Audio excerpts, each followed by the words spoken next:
Assalamualaikum warahmatullahi wabarakatuh. Bismillahirrahmanirrahim. Wassalatu wassalamu ala rasulillah wala quwwata wala quwwata illa billah wa ma sholli ala sayyidina Muhammadin wa ala alihi sayyidina Muhammad amma ba'du. Bismillahirrahmanirrahim. Qolal mu'alif rahimahullahu ta'ala wa nafa'na bihi wa bi ulumihi wa amadana fi asrarihi wa ada alaina bi barakatihi fid dharaini amin ya rabbal alamin. Bismillahirrahmanirrahim. Kala dawuh sapa mu'alifun wong kang nyusun kitab. Hadasarka ing iki kisarah.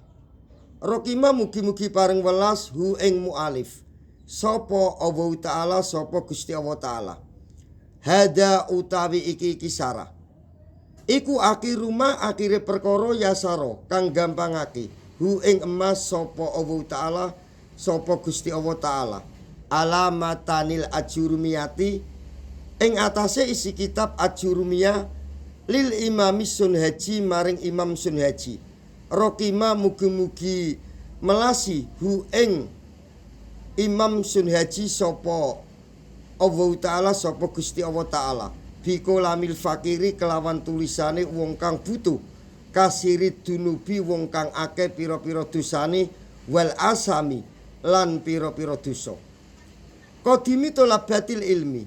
wong kang ladeni nupri ilmu bil masjidit Thaifi ana ing masjid kota Thaif wal masjidil karomi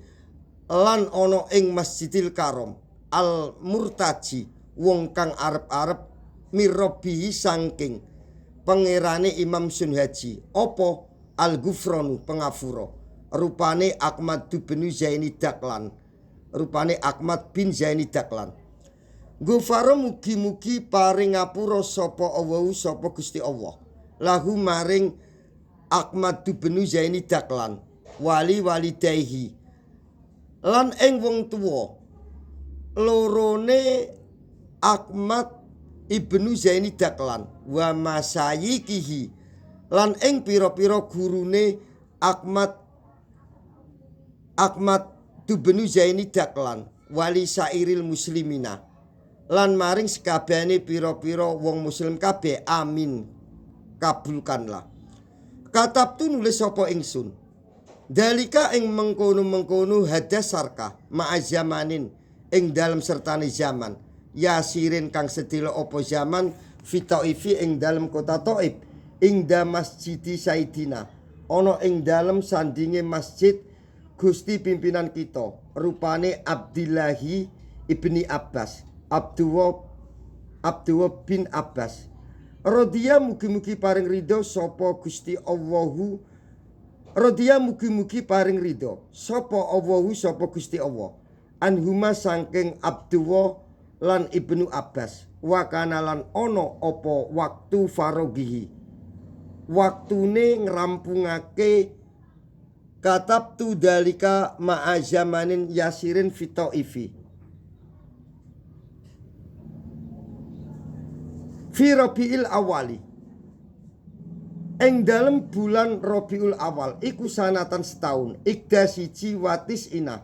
lan 90 berarti 91 wa mi'ataini lan 200 berarti 291 badal alfi ing dalem sakwise 1000 taun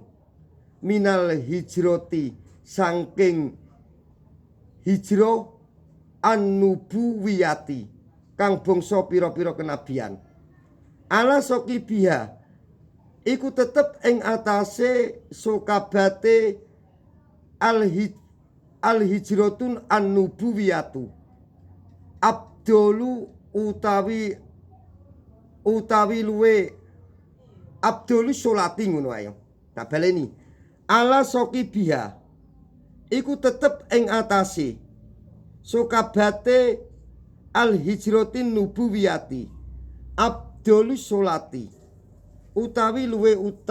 utamane rahmat takdim wassalami lan keselamatani Allah. As'alu nyuwun sapa ingsun Allah Ta'ala ing Gusti Allah Ta'ala ayang fa'a ing yento paring manfaat sapa Allah bihi kelawan katabtu dalika ma'a zamanin yasirin fit taifi kula tolibin ing saben-saben wong kang nufre ilmu gaira kasidin ora kali ora duweni kasut wa ayyajalah lan yento ndadusake sapa Allah hu ing katabtu dalika ma'a zamanin yasirin fit taifi kolison kali ikhlas atau kali murni liwajihi krana ridane Allah al-karimi kang mulya bijahin nabi kelawan pangkate nabi wa alihi lan keluargane nabi wa sokbihi lan sukabate nabi al-kirami pira-pira kang mulya wa kadalika lan iku kaya mengkono ayang fa'a bihi kula tolibin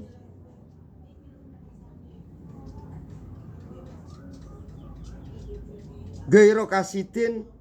as'alu utawi nyuwun sapa ingsun kulaman ing saben-saben wong wafaqo kang ngadeg sapa man ala dalika ing atase mengkono wa ayyaja'alahu kolison liwajihil karimi awing tafa'a utawa awe manfaat bihi kelawan katabtu dalika ma'a zamanin yasirin fitaifi ngene ya awing tafa'a utawa awe manfaat bi kelawan katab tundalika ma zamanin yasirin fitaifi opo ayasturo yento nutupi sapa wong ma ing perkara fihi kang ing dalem ma minal kolali saking cacat wa ayyunab biha lan yento ngelingake sapa wong ngono wae sapa man iki lho wong tak baleni awing tafa'a utawa awe manfaat bihi kelawan katabtu dalika ma zamanin yasirin fitaifi apa ayasturo yento nutupi sapa man ma ing perkara fihi kang ing dalem ma minal kolali saking cacat wa ayyunabbiya lan yento ngelingake sapa man alama ing atase perkara waqafa kang tumiba sapa man fihi ing dalem ma birodi kelawan nolak asoriki kang pertelo badat ta'amuli ing dalem sakwise angen-angen fa inahu mongko sak temene kelakuan iku kola sithik apa ayak luwa yento sepi sapa mu'alifun wong kang nyusun kitab anhawatin saking salah tompo au yang jua utawa yento nyelametake sapa musonifun wong kang ngarang kitab. Dadi lak kapan musonif iku wong kang ngarang kitab, kalau mualif wong kang nyusun kitab. Min asrotin saking kepleset. Saking keplesete mualif. Nas'alu nyuwun sapa kita. Allah ing Gusti Allah Subhanahu wa taala. Ayyuwafiqa ing jinto paring taufik atau paring pertolongan sapa Allah nah ing kita lima maring perkara yukibu demen sapa Allah hu ing emah wayardo lan paring ridho sapa Allah hu ing emah wa ayyadiya lan lan yento paring pituduh sapa Allah na ing kita subulas salami ing pira-pira dalan keselamatan wawahu utawi Allah iku waliyut taufiki ndat kang moho pitulung ndat kang moho penolong yadi kale nuduhake sapa Allah man ing wong yasau kang ngersakake sapa Allah ila aqwamit torikin maring jejeke dalan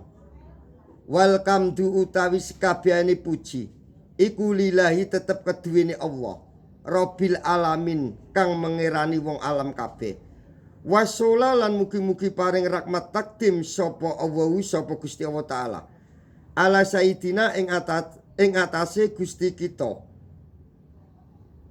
rupane Muhammadin Nabi Muhammad wa ala alihi lan ing atase keluargane Nabi Muhammad wasokbihi lan sukabate Nabi Muhammad